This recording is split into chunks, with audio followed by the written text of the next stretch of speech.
दिलों से गम मिटाता है मोहम्मद नाम ऐसा है, नगर उजड़े बसाता है मोहम्मद नाम ऐसा है।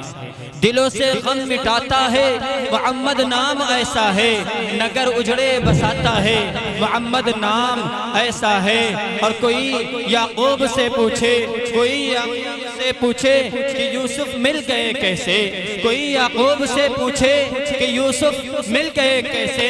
ये पिछड़ों को मिलाता है मोहम्मद नाम ऐसा है, ये पिछड़ों को मिलाता है मोहम्मद नाम ऐसा है। और इन्हीं के नाम से पाई फकीरों ने शहंशाही, इन्हीं के नाम से पाई फकीरों ने शहंशाही, इन्हीं के नाम से पाई फकीरों ने शहंशाही। खुदा से भी मिलाता है मोहम्मद नाम ऐसा है। हजरात, वक्त बहुत ही ज़्यादा हो चुका है।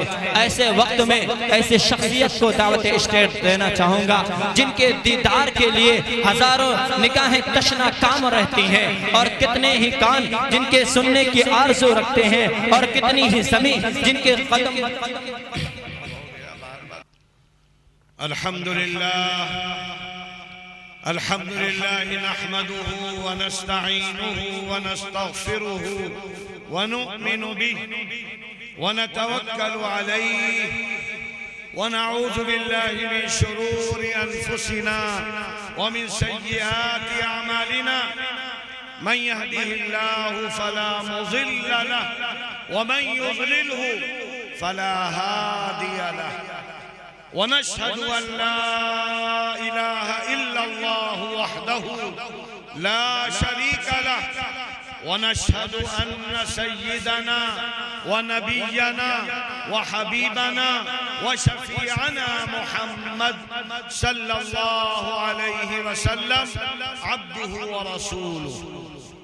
अम्मा बाद फ़अऊज़ु बिल्लाहि मिनश शैतानिर रजीम। बिस्मिल्लाहिर्रहमानिर्रहीम। लक़द कान लकुम फ़ी रसूलिल्लाहि उस्वतुन हसनह।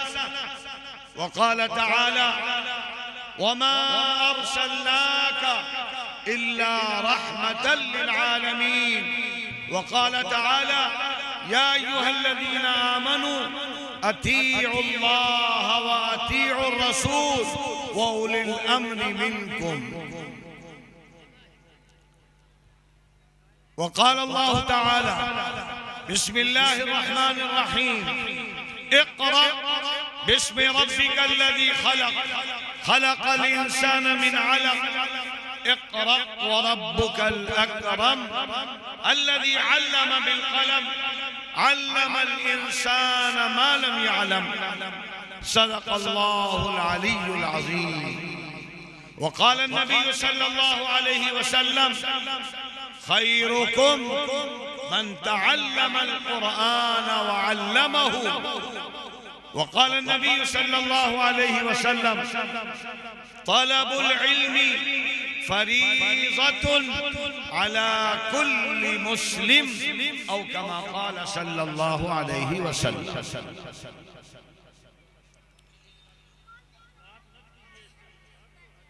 मोहतरम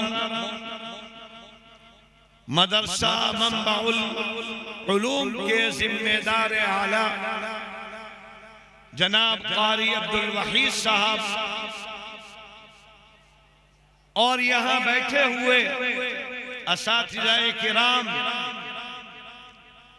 और हमारे दीनी और ईमानी भाइयों और हमारी माओ बहनों बेटियों,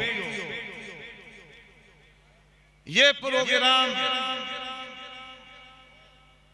जलसा सीरतुन नबी और दस्तार बंदी के उन्वान से मुनअक़िद हो रहा है। सबसे पहले बहुत इख्तिसार के साथ सीरतुन नबी क्या है, सीरतुन नबी कहते किसको हैं, किस जात की वो सीरत है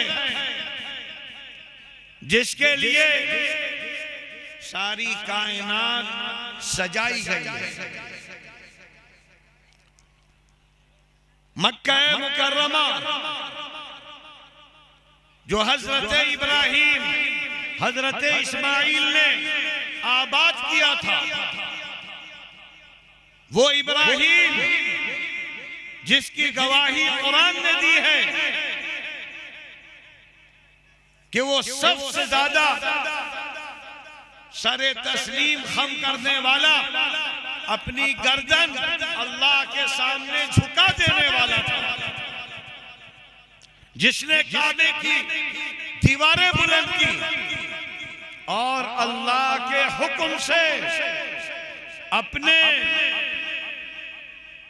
86 साल के बाद पैदा होने वाले हसीन लाडले बेटे को अल्लाह के हुक्म से ज़िबा करने के लिए लिटा दिया और छुरी चला दी।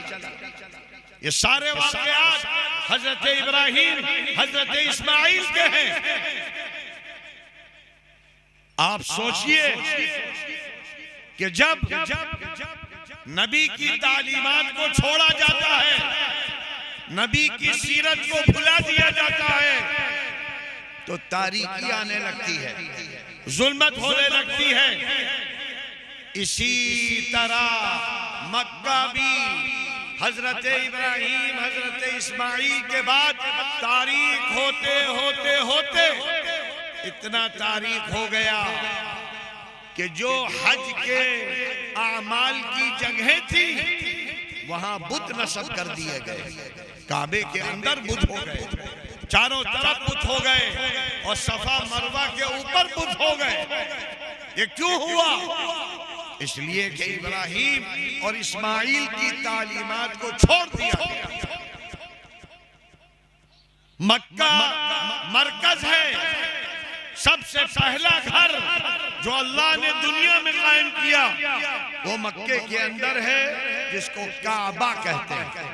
इन्ना अव्वल बैतिन वुज़िअ लिन्नास, सबसे पहला घर जो अल्लाह ने बनाया वो मक्के में बैतुल्लाह है। बैतुल्लाह मौजूद है, इब्राहिम और इस्माइल का खानदान मौजूद है। लेकिन जब तालीमात को छोड़ा गया तो गुमराही फैलते फैलते फैलते इतना जुल्म कि कई साल तक जंगे होती थी। तो अल्लाह ने ये सोचा कि दोबारा मक्के को आबाद करो, मरकज इस्लाम को आबाद किया जाए। उसकी खातिर अल्लाह ने आखिरी नबी का जो इस्माइल के खानदान से थे इंतखाब किया। इससे पहले जो नबी आते रहे वो हजरत इसहाक, हजरत इब्राहिम के दो बेटे थे, बड़े बेटे इस्माइल, दूसरे बेटे इसहाक। इसहाक की औलाद में बहुत नबी हुए और उनमें बड़े बड़े नबी हजरत मूसा, हजरत ईसा और हजरत इस्माइल। इनकी औलाद में अल्लाह ने सिर्फ एक नबी भेजा और ऐसा नबी भेजा जो सारे नबियों का ताज बन गया, इमाम बन गया। अल्लाह के रसूल सल्लल्लाहु अलैहि वसल्लम की पैदाइश भी अजीब अंदाज से हुई है। अल्लाह ताला दिखाना चाहता था दुनिया को। अल्लाह के रसूल सल्लल्लाहु अलैहि वसल्लम के वालिद और वालिदा हजरत अब्दुल्ला, हजरत आमना, इनकी शादी हुई और इनकी शादी के पीछे भी एक बड़ी कहानी है। शादी हुई और शादी के बाद हजरत आमना के पेट में वो खातमुन नबिय्यीन का वजूद हो गया जो सारी दुनिया के लिए हिदायत का जरिया होना चाहिए। लिहाजा अभी माँ के पेट में थे अल्लाह के रसूल, कि आपके वालिदे मोहतरम का इंतकाल हो गया। अल्लाह ने बुला लिया, इसलिए कि अल्लाह ये दिखाना चाहता था कि दुनिया के एक एक सहारे हम खत्म कर देंगे, इसलिए कि हम अपनी निगरानी में इसको आगे बढ़ाएंगे। लिहाजा बाप का इंतकाल हो गया और फिर चंद महीनों के बाद अल्लाह के रसूल सल्लल्लाहु अलैहि वसल्लम की विलादत हुई।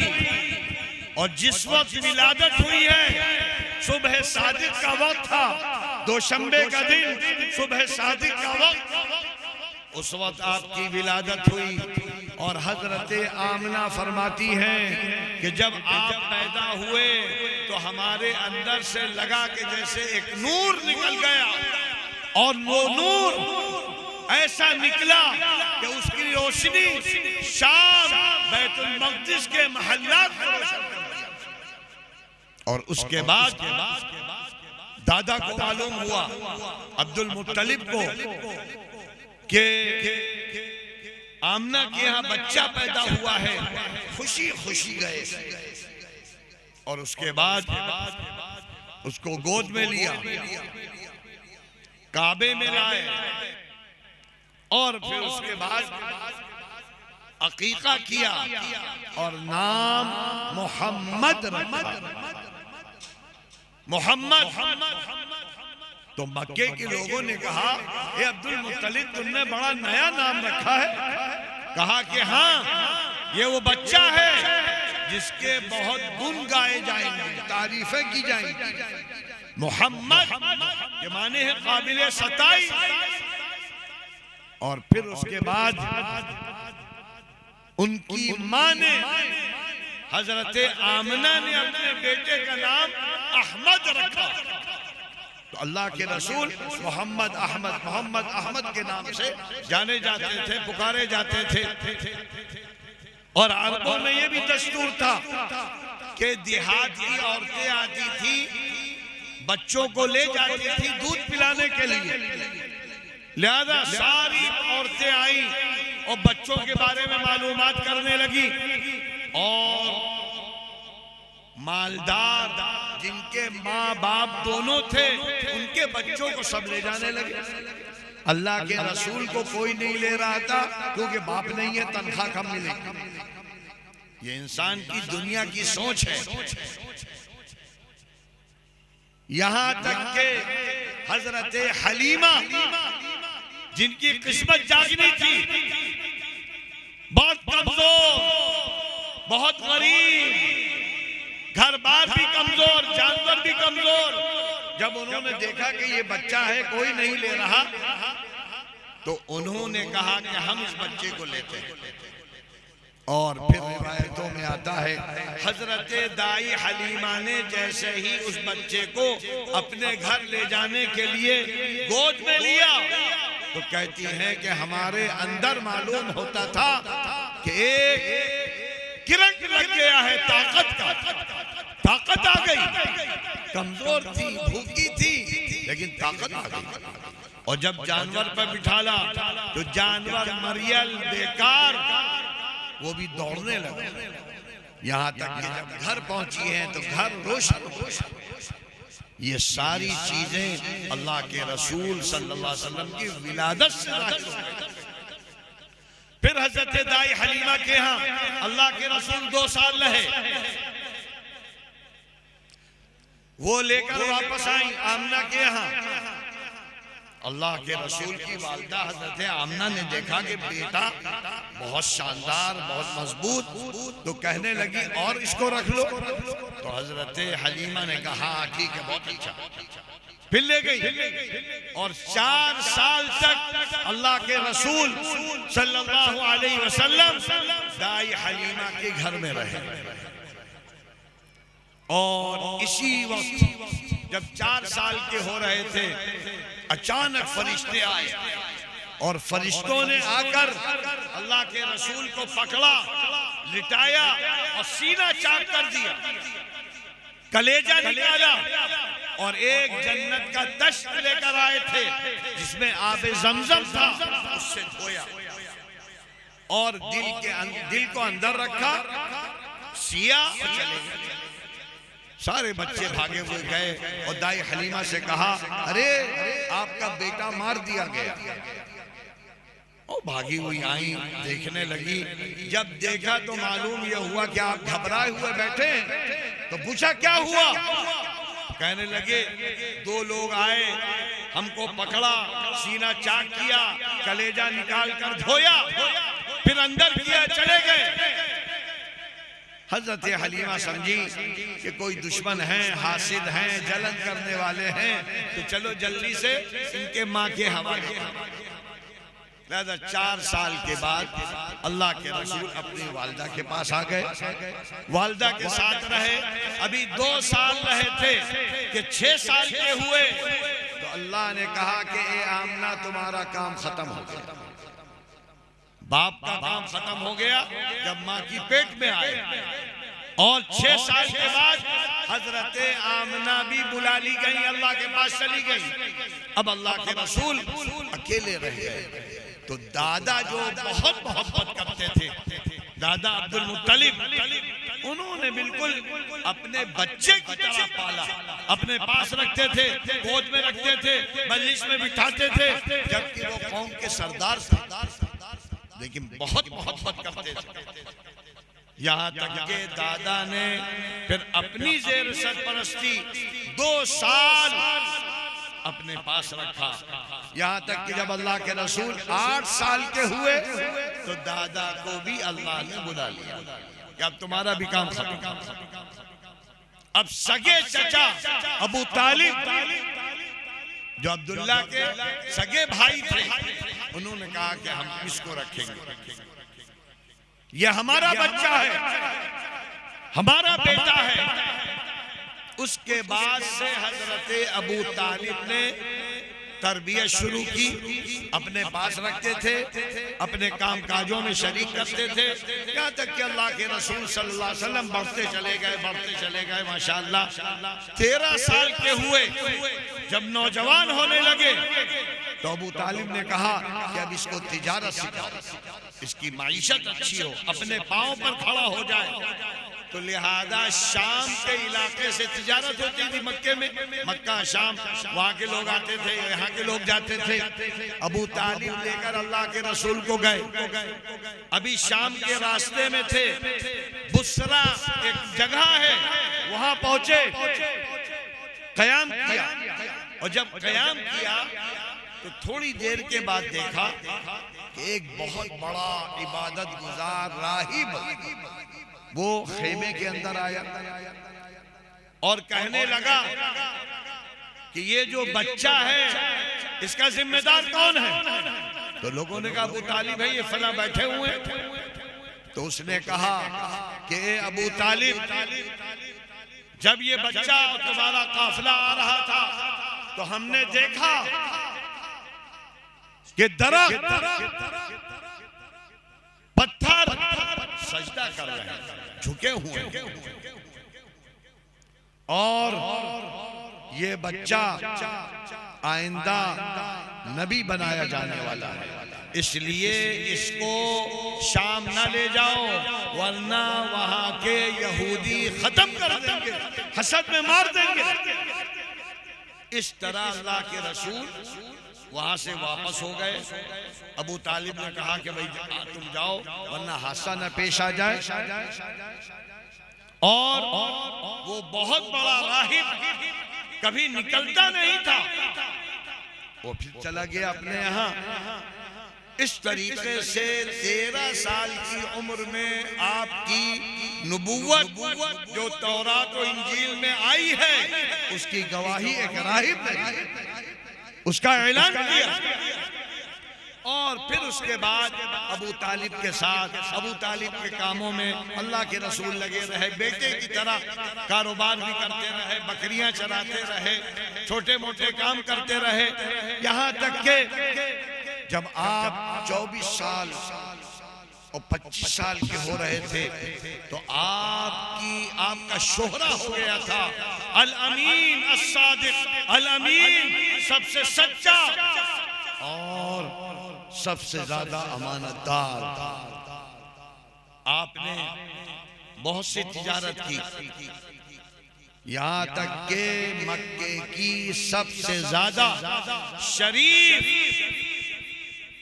और सबसे बड़ी तिजारत करने वाली हजरत खदीजा, उन्होंने कहा कि भाई ए मोहम्मद, हमारा भी कपड़ा ले जाओ, हमारा भी सामान ले जाओ, उसको भी जरा बेचो, उसमें नफा देंगे हम। तो अल्लाह के रसूल ने फरमाया हाँ ठीक है। तो आप 25 साल के हो रहे थे, हजरत खदीजा का सामान लेकर मंडी में गए, बाजारों में गए, और उनके साथ गुलाम भी थे, और बहुत बरकत हुई।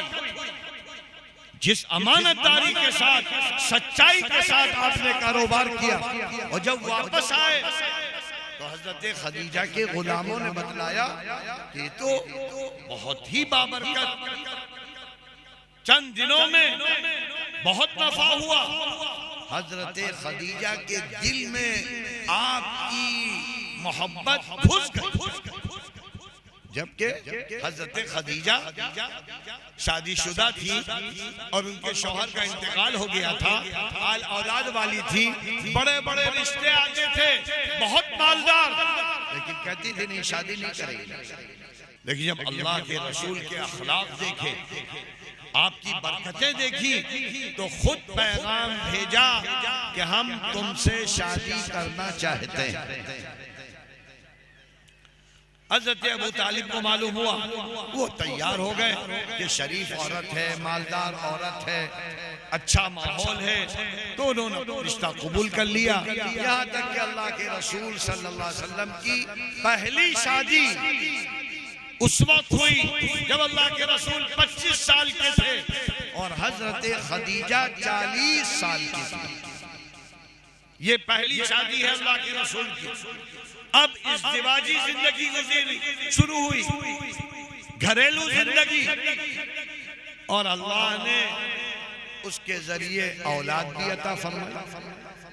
अल्लाह के रसूल सल्लल्लाहु अलैहि वसल्लम की जो भी औलाद हुई वो हजरत खदीजा के जरिए हुई।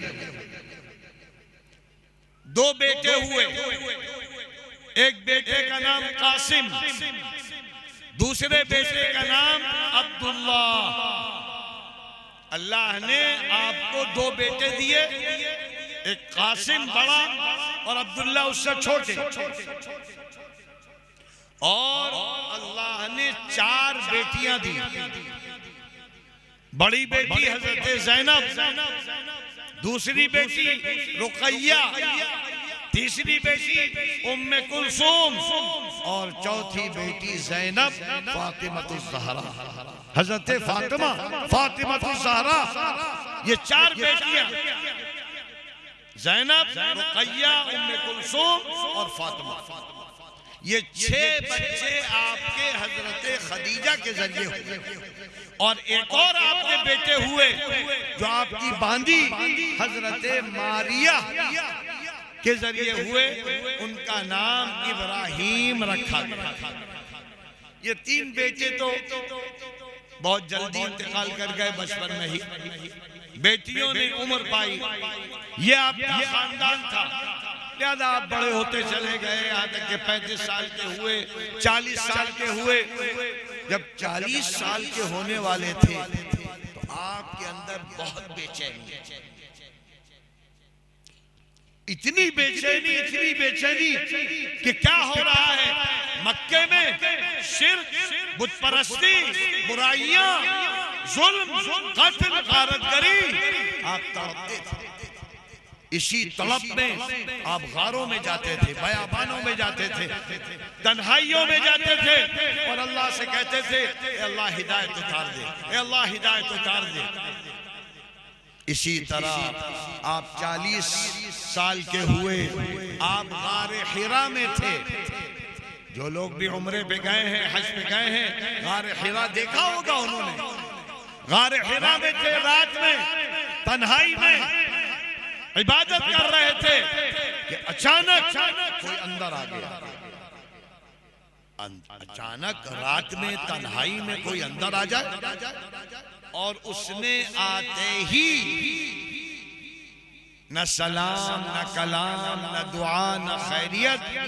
अंदर आते ही उसने कहा इक़रा, इक़रा, पढ़ो। अल्लाह के रसूल एकदम से देखकर कहने लगे मा अना बिकारी, मैं पढ़ा हुआ नहीं हूँ। क्या मैं पढ़ा हुआ नहीं हूँ? रिवायतों में आता है, बुखारी मुस्लिम से आयशा की रिवायतें, कि उसने गले लगाया, मुआनका किया और उसके बाद छोड़ा, और छोड़ने के बाद फिर कहा इक़रा, पढ़ो। आपने दोबारा जवाब दी मा अना बिकारी, मैं पढ़ा नहीं हूँ, मैं पढ़ा नहीं हूँ। 3 मर्तबा ये बातें हुई।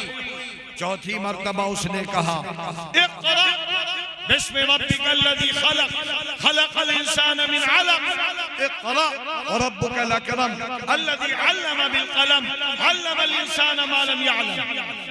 जैसे ही ये अल्फाज उसने कहे, अल्लाह के रसूल सल्लल्लाहु अलैहि वसल्लम भी अपनी जबान से दोहराने लगे। इसलिए कि जो भी अनपढ़ होता है वो जबानी पढ़ लेता है, कोई किताब पढ़ाइए नहीं पढ़ेगा।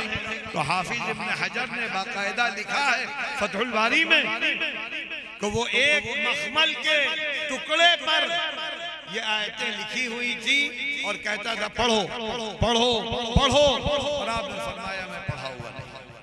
लेकिन जब ज़बानी पढ़ा तो आपने पढ़ लिया, और जैसे ही आपने ये आयतें पढ़ी आपके जिस्म की पूरी ताकत निकल गई। 2 आयतें 3 आयतें, थोड़ा सा पूरा जिस्म पसीने पसीने हो गया।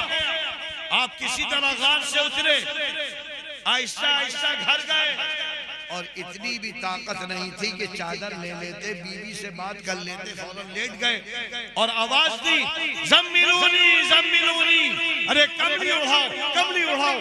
कांप रहे थे। हजरत खदीजा आई, चादर लेकर आई, कमली उठा दी, आप आराम करने लगे।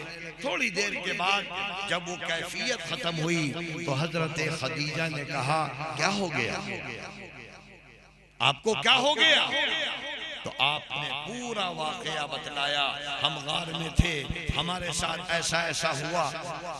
तो हजरत खदीजा बड़ी ज़हीन बड़ी फतीन औरत थी, कहने लगी आप घबराइए नहीं, आप परेशान ना हो, हमारा भाई है वरक़ा, उससे चल के पूछते हैं, वो तौरात और इंजील का बहुत माहिर है, वो बताएगा क्या हुआ। लिहाजा अल्लाह के रसूल को लेकर हजरत खदीजा जा रही हैं, वरक़ा के पास पहुंची और कहने लगी इनके साथ ऐसा ऐसा हुआ। अल्लाह के रसूल ने पूरा वाकया बतलाया। तो वरक़ा ने कहा हादन नामूस अल्लज़ी जाअ ईसा व मूसा, अरे ये तो वही फरिश्ता है जो ईसा और मूसा के पास आता था, आज तुम्हारे पास आ गया और अल्लाह ने तुमको नबी बना दिया। ये है दोशंबे का दिन जब ये पहली आयत उतरी और जिसके जरिए से अल्लाह के रसूल को नबी बना।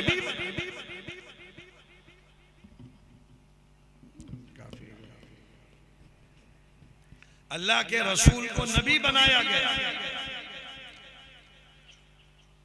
और उसके बाद वरक़ा ने एक और बात कही, एक जमाना आएगा जब तुमको तुम्हारी कौम तुम्हारे घर से निकाल देगी। ये जुमला भी बड़ा सख्त था, इसलिए कि अल्लाह के रसूल चहीते थे।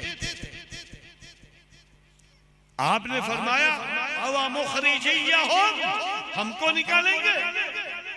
कहा कि हाँ, जिसने भी कलमा ला इलाहा इल्लल्लाह मुहम्मदुर रसूलुल्लाह की दावत दी है, जो कलमे को लेकर उठा है, लोग उसके दुश्मन बन जाते हैं।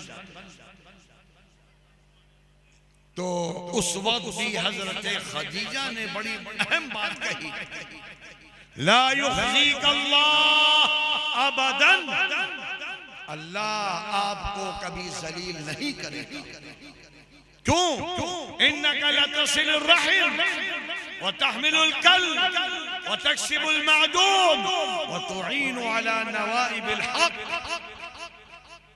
ये है अल्लाह के रसूल को नबी बनाए जाने का वाकया और कुरान की पहली आयत जो उतारी गई है। अब ये पहला सबक है, कुरान का पहला सबक, नबी का पहला सबक। वो क्या है? पढ़ो, तालीम हासिल करो। ये पहला हुक्म आया अल्लाह का, कुरान का। और नबी फरमाते थे कि अल्लाह ने हमको भेजा है तालीम और ताल्लुम के लिए, कुरान को आम करने के लिए, कुरान को फैलाने के लिए, कुरान के मकसद को बताने के लिए। आज हम अपना जायजा लें कि कौन पढ़ रहा है, कौन नहीं पढ़ रहा है, किसने कुरान का हुक्म माना और किसने नहीं माना। आज सारी दुनिया में सब जानते हैं कि मुसलमान वो कौम है जो जाहिल है। जिहालत का ठप्पा हम पर लगा है क्योंकि हमारी पढ़ने वाली फीसद बहुत कम, ना होने के बराबर। इसकी वजह यह है कि हमने कुरान छोड़ा है, नबी को छोड़ा है। सिर्फ जबानी नबी नबी नबी नबी गाते रहते हैं, अमल नबी वाला नहीं है, जिंदगी नबी वाली नहीं है। जबकि अल्लाह ने कुरान में कहा है, ए ईमान वालों, ए नबी के मानने वालों, अगर तुम चाहते हो हिदायत मिले, तौफीक मिले, जिंदगी तुम्हारी सही हो, तो अपने आखिरी नबी को, नबी रहमत को उसवा बनाओ, उनके नक्शे कदम पर चलो, उनकी तरह जिंदगी गुजारो। और कहीं फरमाया अतीउल्लाह व अतीउर रसूल, अतीउल्लाह व अतीउर रसूल। अल्लाह की मानो और रसूलुल्लाह की मानो। हिदायत मिलेगी अल्लाह उसको रसूलुल्लाह की मानने से, हिदायत मिलेगी कुरान और हदीस से। और उसके बाद फिर जो दावत का काम अल्लाह के रसूल ने शुरू किया, पहले चुपके चुपके, फिर अलल ऐलान आपने, और फिर उसके बाद दौर शुरू हुआ सताए जाने, मारा जाना, घसीटा जाना, गलाज़त डाला जाना, कांटे। हजरत बिलाल, हजरत खब्बाब, हजरत खुबैब घसीटा गया है, गरम गरम पत्थरों पर उनको रखा गया है। ये सब वाकयात होते रहे, यहाँ तक के 3 साल शेब अबी तालिब में दावत की वजह से आपको कैद रहना पड़ा। पूरा अबू तालिब का खानदान और आपका खानदान भूखा प्यासा, बच्चे तड़पते थे। यहाँ तक के मक्के के 10 साल गुजर गए, 10 साल। और नबूवत के 10 साल हुए तो अब अल्लाह ने कहा ये 2 सहारे, अबू तालिब और खदीजा, अल्लाह ने दोनों को बुला लिया, ये भी चले गए। अल्लाह के रसूल फरमाते थे कि 10 नबवी जो है ये आमुल हुज़्न है, गम का दिन, गम का साल। 2 शहीदे चले गए। यहाँ तक के आप मक्के की जिंदगी में इतना ज्यादा कुल्फत महसूस करने लगे कि आपने सोचा अगर मक्के में कोई नहीं मान रहा है हमारी, तो हम चलते हैं ताइफ। फिर आप ताइफ गए। फिर ताइफ का वाकया सब पढ़ते हैं, किस तरह आप ताइफ गए हैं, दावत के लिए गए, दीन के लिए गए, तबलीग के लिए गए कि मक्के के लोग नहीं मान रहे तो ताइफ के लोग मानेंगे। आपने फिर वहां गए अब्दियालैल और इसी तरह और दूसरे बड़े बड़े कबीलों के पास उनको दावत दी, लेकिन वहां तो और ज्यादा संगदिल लोग मिले। उनके बड़ों ने औबाश, गुंडे, बदमाश सबको पीछे लगा दिया कि इनको निकालो निकालो निकालो, और लोगों ने पत्थर मार के निकाला है। लहू लहान हो गए, चप्पलों पे खून चिपक गया था, यहां तक के 2 दफा 3 दफा बेहोश हो गिरे। उस वक्त आप सोचिए क्या कैफियत हो, अल्लाह का भी कैसा जलाल होगा।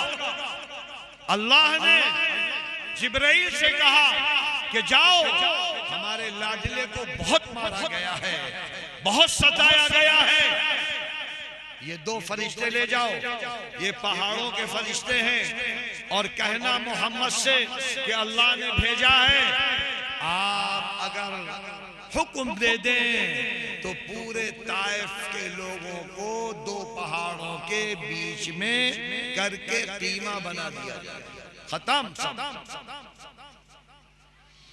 लेकिन अल्लाह के रसूल तो रहमतुल लिल आलमीन, रहमतुल लिल आलमीन, कोई सोच नहीं सकता। आपने क्या कहा, ए जिब्राइल हम ये नहीं चाहते, हम ये नहीं चाहते, ये अगर नहीं मान रहे हैं इनकी नस्लें ईमान लाएंगी। अल्लाह के रसूल तो दूर की चीज देख रहे थे, नस्लें ईमान लाएंगी, और माशाअल्लाह फिर बाद में नस्लें ईमान लाएंगी। लेकिन अल्लाह देख रहा था, ये सारे मनाजिर देख रहा था, और नबी को सताया जाना देख रहा था, और नबी का रहमतुल लिल आलमीन का मजहर देख रहा था। तो अब अल्लाह ने सोचा कि अब इसको बुलंदियां दो, वरफ़अना लका ज़िक्रक। लिहाजा अल्लाह ने, अल्लाह के रसूल ताइफ से मक्के पहुंचे। आप मक्के में हतीम के हिस्से में काबे से मिला हुआ जो हतीम का हिस्सा है उसमें आराम फरमा रहे थे। अचानक जिब्राइल अमीन आ गए, और जिब्राइल अमीन ने आकर वही अमल किया जो 4 साल में हुआ था। आपके सीने को चाक किया, आपका कलेजा निकाला, उसको धोया, फिर अंदर किया और कहा कि अल्लाह ने आपको बुलाया। यानी 10 और जो रिवायतें हैं उससे मालूम होता है कि 27 रजब थी। अभी जो रजब का महीना गुजरा है 27 रजब थी, आपको मेराज हुई। बुराक एक सवारी के साथ आपको ले जाया गया, और इतनी तेज सवारी थी कि रिवायतों में, हदीसों में आता है एक कदम उसका इतनी दूर पड़ता था जहां हमारी निगाह देखती है, मीलों। लिहाजा मक्के से बैतुल मक़दिस सिकंडों में पहुंच गया। वहां अल्लाह ने सारे अंबिया जो आसमानों पर हैं उनको भेजा कि जाओ, हमारा लाडला आ रहा है, उसका इस्तेमाल करो। सारे फरिश्तों ने, सारे अंबिया ने बैतुल मक़दिस में अल्लाह के रसूल का इस्तकबाल किया, और उसके बाद अल्लाह के रसूल ने सारे नबियों की इमामत। इस तरह आप इमामुल अंबिया बन गए, सबसे बड़ा मकाम। और फिर अल्लाह ने कहा हे जिब्राइल हमारे पास लेकर आओ। फिर आप ऊपर की तरफ गए। इसरा कहते हैं चलना, रात में चलना। तो आप चले हैं मक्के से मदीने बुराक सवारी पर, और फिर ऊपर गए हैं मेराज। एक आसमान, दूसरा, तीसरा, चौथा, पांचवा, और रिवायतों में है कि बड़ा इस्तेमाल फरिश्तों ने किया, वहां के नबियों ने किया। अहलन व सहलन मरहबन बिकुम। यहाँ तक के 7वें आसमान के ऊपर फिर अल्लाह ने कहा हमारे पास लाओ। तो रिवायतों में आता है जिब्राइल अमीन ने कहा हम इससे ऊपर नहीं जा सकते। अल्लाह के रसूल सल्लल्लाहु अलैहि वसल्लम अकेले गए अल्लाह के पास, अल्लाह के दरबार में, और फिर अल्लाह ने जन्नत भी दिखाई जिब्राइल अमीन के जरिए, दोज़ख दिखाई, और उसके बाद दोज़ख में कौन लोग जाएंगे, जन्नत किनको मिलेगी, ये सारी चीजें बयान की गई, अहादीस में सब मौजूद है। और फिर जब आप वापस आने लगे तो 50 नमाजों का अल्लाह ने तोहफा दिया था। 50 नमाजें। आप छठे आसमान पर आए तो हजरत मूसा ने कहा माफ करा लो, 50 नमाजें बहुत है, उम्मत नहीं पड़ेगी तुम्हारी, जहन्नम में चली जाएगी सब। भागे हुए गए अल्लाह के पास, कहने लगे अल्लाह कम कर दीजिए। तो अल्लाह की तो रहमत बरस रही थी। अल्लाह ने कहा ठीक, तुम्हारी सिफारिश कबूल। तो अल्लाह ने 50 की जगह 45 कर दिया। फिर आए, फिर हजरत मूसा ने कहा क्या हुआ, कहा 5 माफ कर दी, 45। अरे कहने लगे और माफ करा लो, अभी बहुत है 45। फिर चले गए, क्योंकि अल्लाह के पास जाने का भी शौक था और उम्मत जन्नत भी जाए इसका भी शौक था। लिहाजा रिवायतों में है कि बार बार आप आते रहे, जाते रहे, आते रहे, और 5 नमाजें माफ होते होते होते 5 रह गई।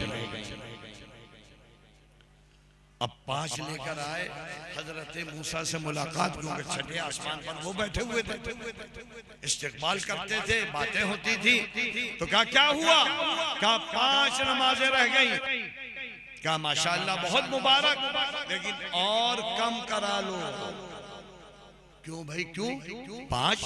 कहा हमारी कौम बनु इसराइल 3 नमाजें थी, उसमें उसको भी नहीं पढ़ी, उसको भी नहीं पढ़ी। तो अल्लाह के रसूल ने फरमाया नहीं, हमें शर्म आ रही, अब किस मुंह से जाएं अल्लाह के दरबार में, क्या कहें अल्लाह से, ऐसा ना हो कि अल्लाह नाराज हो जाए, तोहफा छीन ले। क्योंकि 5 तो खत्म हो रही थी। तो आप वापस आ गए, आप मक्के पहुंचे, और नमाजें आपने जो शुरू की हैं, 5 नमाजें, क्या इशराक की नमाज, ज़ुहा की नमाज, और ज़वाल की नमाज, इस्तिग़फ़ार की नमाज, तौबा की नमाज, रात भर तहज्जुद, पाए मुबारक पर ज़रब आ जाता था। सहाबा कहते थे ये अल्लाह के रसूल आप क्यों इतनी मेहनत करते हैं? आप फरमाते थे अल्लाह ने इतना करम किया, अफला अकूना अब्दन शकूरा, क्या शुक्रगुजार बंदा न बनूं? सब कुछ तो अल्लाह ने दिया है, और अल्लाह कहता है शुक्र करोगे नेमतें देते चले जाएंगे, नाशुक्री करोगे सब छीन लेंगे।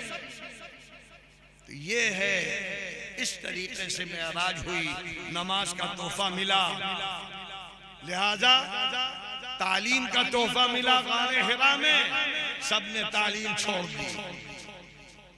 देख लो इसी गांव में, कस्बा बिनती में देख लो कितने लोग कुरान पढ़ रहे हैं, हदीस पढ़ रहे हैं, तालीम हासिल कर रहे हैं, और कितने लोग हैं जो महरूम हैं। क्यों नहीं अल्लाह के हुक्म को मानते हो? क्यों नहीं तालीम हासिल करते हो? क्यों नहीं अल्लाह के नाम को लेते हो? कौन से मोमिन हो तुम? किस पर ईमान लाए हो? तुम कुरान को नहीं मानते, अल्लाह के हुक्म को नहीं मानते। नबी तो फरमाते थे मैं तालीम के लिए भेजा गया हूँ, मैं उस्ताद बनाकर भेजा गया हूँ। लिहाजा इसको छोड़ा, तालीम छोड़ी, और उसके बाद जो मेराज में नमाज मिली वो भी छोड़ दी। अक्सरियत मुसलमानों की वो है जो नमाज नहीं पढ़ती, और जो पढ़ने वाले हैं वो भी 2-4 वक्त की पढ़ देते हैं, डंडे वाली नमाज। जब मूड हुआ पढ़ा, जब मूड हुआ नहीं पढ़ा। और पूरा मोहल्ला मुसलमानों का है, पूरा गांव मुसलमानों का है। फजर की अजान होती है, मुअज्जिन कहता है हय्या अला सलाह, हय्या अला सलाह, अरे आओ कामयाबी की तरफ। हम कहते हैं नहीं, कामयाबी तो बीवी के साथ लेटने में है, कामयाबी तो एसी में है। कब्र में कौन सा एसी मिलेगा? कब्र में कौन सा एसी मिलेगा? अल्लाह के रसूल सल्लल्लाहु अलैहि वसल्लम फरमाते थे, जिसने नमाज छोड़ी वो दीन से निकल गया, दीन से निकल गया। बैनल कुफ्र व बैनल ईमान तर्कुस सलाह। और आपने फरमाया कुर्रतु आइनी फिस सलाह, ए मेरी उम्मत, हमारी आंखों की ठंडक नमाज है। तो गौर करो ए मुसलमानों, कहां जा रहे हैं? नौजवान, बूढ़ा, हमारी माँ, हमारी बहन बहाने बहाने से नमाजें छोड़ रही हैं या पढ़ ही नहीं रही हैं। और दावा इतना बड़ा है कि हम तो जन्नत के ठेकेदार हैं, जन्नती हम हैं।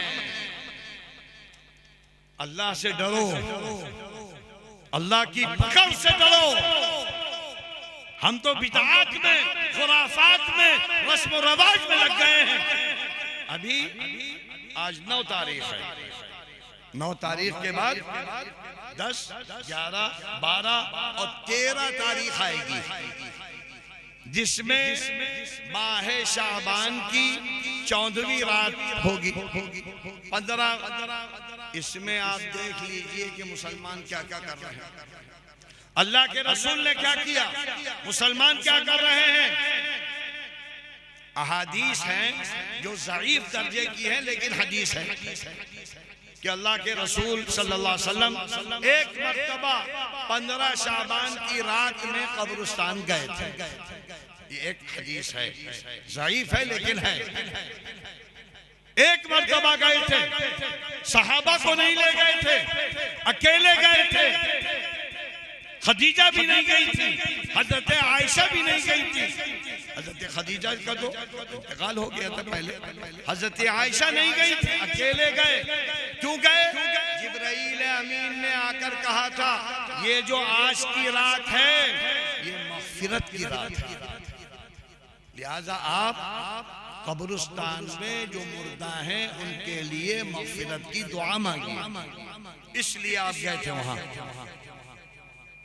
तो लिहाजा कब्रिस्तान 14 शाबान की रात में अगर कोई जाना चाहे तो जा सकता है, लेकिन लाजिम नहीं है, लाजिम नहीं है।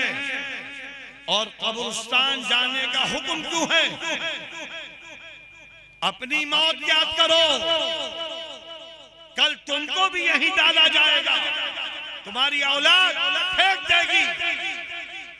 ना माल काम आएगा, न लड़के काम आएंगे, न घर काम आएगा, न बिजनेस काम आएगा।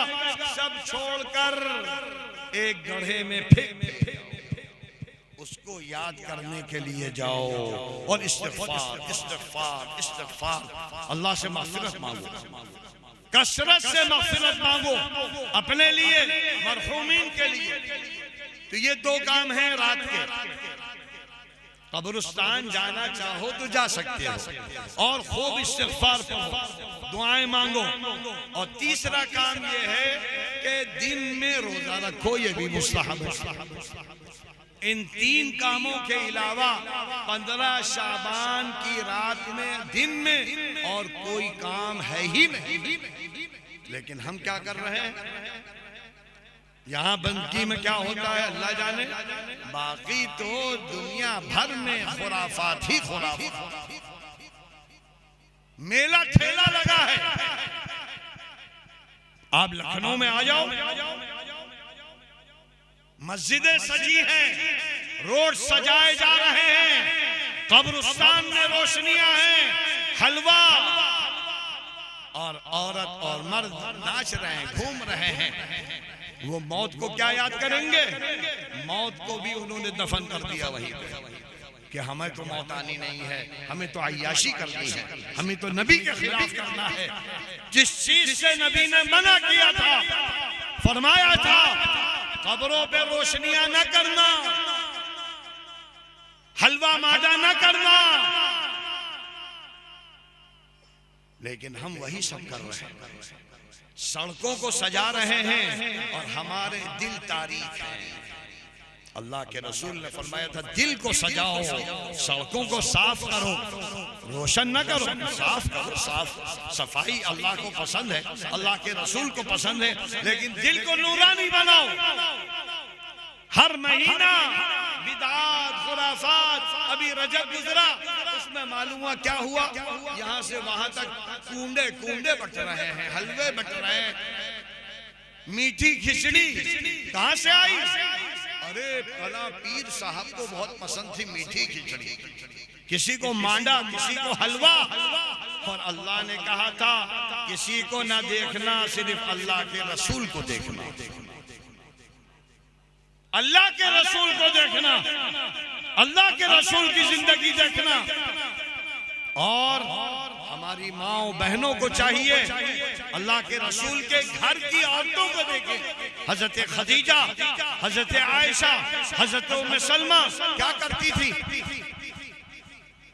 किस किस तरीके से जिंदगी उन्होंने गुजारी है। इसलिए हम यहाँ बैठे हैं, हर साल जलसा होता है, लेकिन जिंदगियां बदलनी चाहिए, जिंदगी बदलनी चाहिए। लिहाजा आप यहाँ हैं, हर साल बैठेंगी आएंगी, ये तय करके जाइएगा कुरान से ताल्लुक पैदा करेंगे, कुरान पढ़ेंगे, कुरान समझेंगे, कुरान के दाई बनकर जिंदगी गुजारेंगे। और नबी पाक, नबी आखिरुज़्ज़मा हज़रत मोहम्मद मुस्तफ़ा सल्लल्लाहु अलैहि वसल्लम की तालीमात को आम करेंगे, सुन्नतों को जिंदा करेंगे अपने घर में, अपने शौहर की जिंदगी में, अपनी बीवी की जिंदगी में, बच्चों की जिंदगी में, अपने पूरे माहौल में।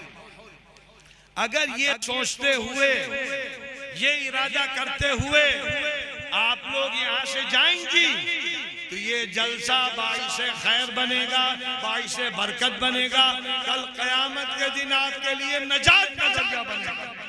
और अगर आपने ऐसा नहीं किया, सुना और फिर वही जिंदगी, तालीम की फिक्र नहीं, जबकि तालीम रीढ़ की हड्डी है। और हर तालीम, कुरान पढ़ो, अहादीस पढ़ो, डॉक्टरी पढ़ो, इंजीनियरिंग पढ़ो, ये सारी चीजें अल्लाह ने बनाई, अल्लाह का हुक्म है। इसीलिए अल्लाह ने फरमाया इक़रा बिस्मि रब्बिक, जो भी तालीम हासिल करना, जो चीजें भी पढ़ना, उसमें अल्लाह का नाम शामिल कर लेना। अल्लाह वाली तालीम हो, दीन वाली तालीम हो, डॉक्टर बनना तो अल्लाह के नाम के साथ, इंजीनियर बनना तो अल्लाह के नाम के साथ, मौलवी बनना तो अल्लाह के नाम के साथ। इसलिए हम सबको चाहिए कि सीरत का ये छोटा सा निचोड़ हमने बयान किया है, वरना तो 1450 साल से लिखने वाले लिख रहे हैं, बोलने वाले बोल रहे हैं, अल्लाह के रसूल की सीरत का हक अदा ही नहीं है। बस कामयाब वो है जो एक एक सुन्नत को जिंदा करता है। जहां सुन्नत मुर्दा होने लगे जिंदा कर दे। हमारी माँ भी, हमारी बहन भी, अल्लाह के रसूल फरमाते थे एक एक सुन्नत जिंदा करोगे 100 शहीदों का सवाब मिल जाएगा। तुम्हारा जाहिर सुन्नत वाला, तुम्हारा बातिन सुन्नत वाला, और ये उसी वक्त होगा जब हमारा ताल्लुक दीन से भी हो, कुरान से भी हो, नबी की जिंदगी से भी हो। लिहाजा ये मदरसा इसी काम के लिए मेहनत कर रहा है, कोशिश कर रहा है, लेकिन जितने तलबा होने चाहिए उतने नहीं। इसलिए हर घर का कम से कम एक बच्चा तो हाफिज बन जाए, आलिम बन जाए, दाई बन जाए, ताकि कल क़यामत के दिन आप मुंह दिखा सको कि अल्लाह तूने औलाद दी थी, हमने दीन के काम पे लगाया, और जब हम दीन के काम पे लगाएंगे तो अल्लाह का वादा है दीन और दुनिया की कामयाबी हम देंगे, दुनिया भी अच्छी बनाएंगे, आखिरत भी अच्छी बनाएंगे। और अब माशाअल्लाह यहाँ के जिन बच्चों ने कुरान करीम हिफ्ज कर लिया है, बहुत बड़ी दौलत है, माँ बाप के लिए बहुत बड़ी बशारत है, जन्नत का वादा है, एजाज का वादा है, उनके सर पर ताज रखा जाएगा। लिहाजा उसी ताज को सामने रखते हुए मदरसे के लोग हाफिज बच्चों की दस्तारबंदी करते हैं। वही ताज जो अल्लाह पहनाएगा उसकी एक अलामत है, एक निशानी है। इसलिए ये सारी चीजें सामने रहें, हमारे अंदर शौक बढ़ता चला जाए कि हम किस तरीके से अपने बच्चों की तरबियत करें, अपनी बच्चियों की तरबियत करें, अपने बड़ों की तरबियत करें, अपने बूढ़ों की तरबियत करें, क्योंकि कुरान सबके लिए है।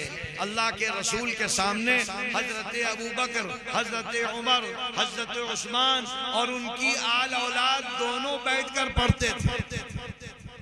जिसने नहीं पढ़ा वो मौत तक पढ़ता रहे, तालीम हासिल करें, आला से आला मकाम। और इसीलिए बहुत से लोगों ने कहा है कि अगर दुनिया में तरक्की चाहते हो तो तालीम और तिजारत, माइशत, और तीसरी चीज ताउन, आपस में एक दूसरे की मुआविन बन के रहो, मोहब्बत के साथ। हसद और जलन को किनारे कर दो, इसलिए कि हसद और जलन इस तरह दीन को खाता है जिस तरह अस्तूरे से पूरे बाल साफ हो जाते हैं। अल्लाह ताला हम सब की हिफाजत फरमाए। और ये जो मदरसा मंबउल उलूम है, अल्लाह इसको खूब तरक्कियाँ अता फरमाए। इसके जो जिम्मेदार हैं, अल्लाह उनकी उम्र में बरकत अता फरमाए, सेहत अता फरमाए। जो असातिज़ा किराम हैं, अल्लाह उनको भी मकबूल बनाए, अल्लाह ताला उनको भी दीन दुनिया की कामयाबियाँ अता फरमाए। और ये जो बच्चे हाफिज हो रहे हैं, ये अपने घर के लिए दीन का अलमबरदार बन जाएं, दीन फैलाने वाले हो जाएं, शौक पैदा करने का जरिया बन जाएं। और ज़्यादा से ज़्यादा अल्लाह ताला इस इदारे को भी कबूल फरमाए, यहाँ के लोगों को भी कबूल फरमाए। और जितने लोग आए हैं, अल्लाह ताला सब की मुरादों को पूरी फरमाए। व आखिर दावाना अनिल हम्दुलिल्लाहि रब्बिल आलमीन।